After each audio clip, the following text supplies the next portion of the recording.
Let's take a trip back to the 90s for a minute. Because clearly, as a teenager, I am overqualified to talk about the 90s.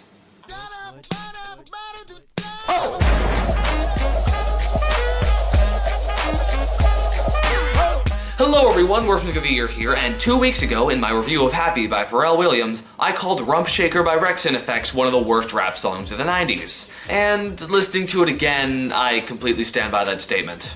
Recently, I sat down and listened to every single #1 hit of the 90s, barring 1999, so I've heard a good deal of 90s rap.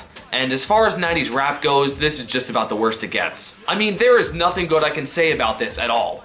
The production is stale and dated, the chord progression is generic and uninteresting, the beat is weak and sloppy, the rappers are lame, the verses are monotonous, and it has one of the most infuriatingly stupid choruses of all time.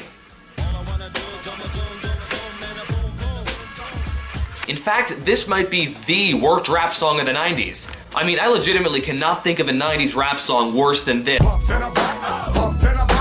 Oh yeah, never mind. I guess 𝗙𝗵𝗶𝗶𝗴𝗶 has some competition. This is MC Hammer. Yes, that MC Hammer. You can't touch this. Yes, the guy who made You Can't Touch This also made 𝗙𝗶𝗶𝗶𝗴𝗶.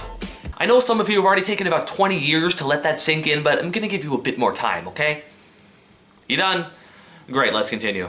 MC Hammer released You Can't Touch This back in 1990. It was one of the most definitive rap songs of the 90s, even though it never actually hit #1. In fact, it peaked at #8 in America. Apparently it was only released as a 12-inch single or something, but that's beside the point. You Can't Touch This, despite its surprisingly low peak, was a gigantic success. Looking back on it, yeah, it wasn't that great. It's one of those songs that gets worse every 5 seconds you listen to it. Back in the 90s, however, the public loved it, and it earned MC Hammer multiple awards. Hammer's next 2 singles, Have You Seen Her and Pray, despite peaking at 4 and 2 on Billboard respectively, were completely forgotten. Then, an entire 4 years later, Hammer released 𝗙𝗶𝗶𝗶𝗴𝗶. It was a minor hit. And it was awful. But before we can critique the song, we need to establish its context to find out why Hammer thought releasing the song was a good idea at the time. 𝗙𝗵𝗶𝗶𝗴𝗍 was released in 1992, when the trend of cheesy, fun rap was in full blast. 𝗙𝗶𝗶𝗶𝗴𝗍, on the other hand, was released right when the cheesy rap songs of the 90s were going out of style and gangster rap was becoming popular. It was obvious that in 1994, a song that sounded like You Can't Touch This would never chart, so in order to maintain chart success, MC Hammer tried to jump onto the gangster rap movement. And he failed miserably, essentially killing his own career. MC Hammer had already built up a reputation as a cheesy, fun rapper in the early 90s, so it was really out of character for him to do something like this. I mean, he doesn't even sound like himself. He sounds more like P. Diddy's 5-year-old cousin. But that's not the problem with this song. The problem isn't who executed the transition, the problem was how the transition was executed. MC Hammer executed this transition in the absolute worst way possible. He didn't fully convert, he compromised. He tried to gain a more hardcore sound while still staying somewhat true to his original persona. This is like half gangster rap, half cheesy rap. And no, it's not a good combination. In fact, this doesn't sound at all like gangster rap. I mean, listen to some real gangster rap from the 90s, like Gangsta's Paradise, one of the best songs of all time. It sounds nothing like 𝗙𝗶𝗶𝗶𝗴𝗍. In fact, the song that 𝗙𝗶𝗶𝗶𝗶𝗴 sounds the most similar to is 𝗙𝗵𝗶𝗶𝗶𝗴𝗍. I mean, they both have weak and irritating beats, they're both kind of cheesy, and they're both explicitly and unironically about women shaking their butts. But which one is worse? I mean, these are essentially the 2 worst rap songs of the 90s, but one of them has to be worse than the other, right? Well, I guess in order to properly compare these songs, I should judge them both on 5 different grounds to see which one is definitively worse. Let's start with ground 1, the beats. The beat to 𝗙𝗵𝗶𝗶𝗴𝗍 is garbage. The twinkly chord progression and weak, stale drumline combine into a sloppy mess, which is only made worse by the addition of random sound effects. I mean, what is that? The beat to 𝗙𝗶𝗶𝗶𝗴𝗍 is also garbage.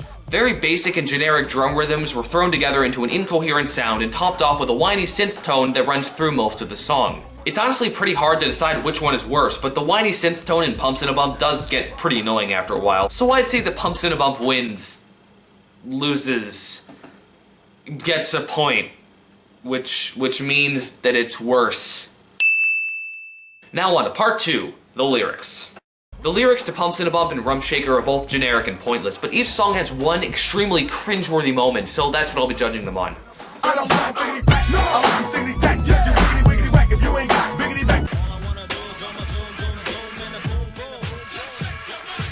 Both of these lyrics seem more like parodies of rap.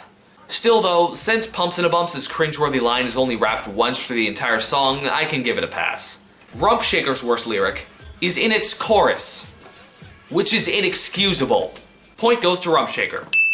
Which reminds me, part 3, the hook. Both 𝗀𝗻𝗄𝗶 and 𝗀𝗻𝗃's hooks consist of one line repeated over and over. But which hook is worse? 𝗀𝗻𝗃's, obviously. I mean, you can't even compare the two. 𝗀𝗻𝗃's hook is absolute nonsense. Say whatever you want about the phrase 𝗀𝗻𝗄𝗶, at least it's almost a coherent sentence. Point goes to 𝗀𝗻𝗃. Part 4, the vocals. Once again, no contest. 𝗀𝗻𝗄𝗶 wins. Is worse.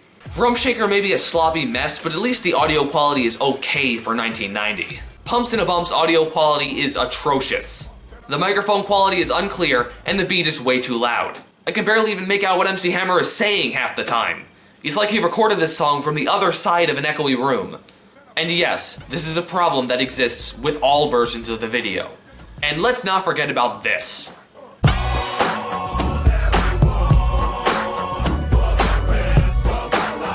How can anyone be this bad at singing?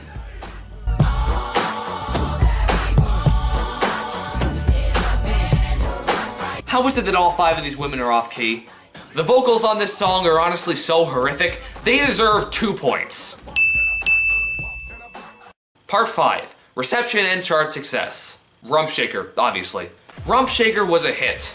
𝗀𝗻𝗄𝗶 may have peaked at number 26, but it never ended up on any of the Billboard year-end lists, and no one really liked it.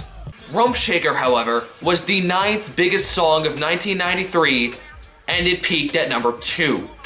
Meaning that, at the time, it was taken seriously, and people actually liked it. The only thing keeping it off the number 1 spot was this. Now, I'm not really that big a fan of this song, but it kept 𝗀𝗻𝗃 off the number 1 spot, for which I have nothing but endless praise. Point goes to 𝗀𝗻𝗃, which means, in the end, the songs are tied. Screw it, I'm flipping a coin. Heads, 𝗀𝗻𝗃's worse. Tails, 𝗀𝗻𝗄𝗶 is worse. The coin didn't land. Screw it! 𝗀𝗻𝗄𝗶 is worse. That's right, I'm calling it. 𝗀𝗻𝗄𝗶, the worst rap song of the 90s. I mean, 𝗀𝗻𝗃 was bad.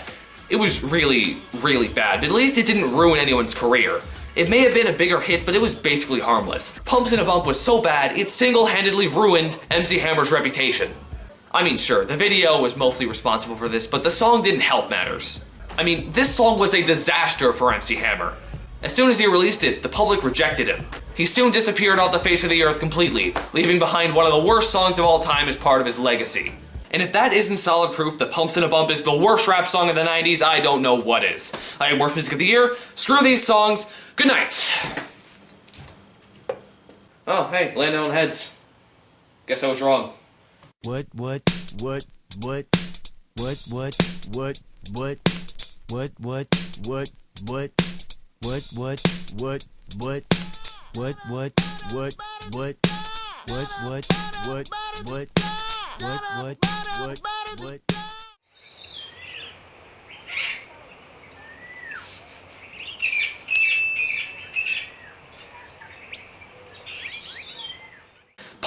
was so hand, it single-handedly ruined MC Hoover.